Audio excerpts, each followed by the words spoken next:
আপু কি অবস্থা, কেমন আছেন? আলহামদুলিল্লাহ ভালো। হ্যালো গাইস, নরসিংদীতে আইসা পড়ছি আমি গালি বয়। আর আজকে আইসা পড়ছি শাকিল আপুর দোকানে। একবার আঁশের মাংস খাবো কর্মরাইয়া, এই সেই আঁশ। আর শাকিল আপুকে তো ভাই অবশ্যই সবাই চিনেন।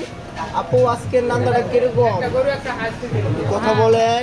ও সরি, আজকে কিরকম খাওয়াটা কিরকম হবে? ভালো, আমি তো আশা করি ভালোই হবে। হ্যাঁ, আপু বলতেছে আশা করে ভালোই হবে। আর আমরা তো অবশ্যই আজকেই তো অনেক ভালোবাসি, তাই নরসিংদীতে ছুটে এসে পড়েছি আমাদের আপুর কাছে। আপু কি অবস্থা? মনটা খারাপ নাকি আজকে আপনার? একদম না, চলতেছে সত্যি? আমাকে দেখে কেমন লাগতেছে? সেই নরসিংদীর গালি বই বললা কথা।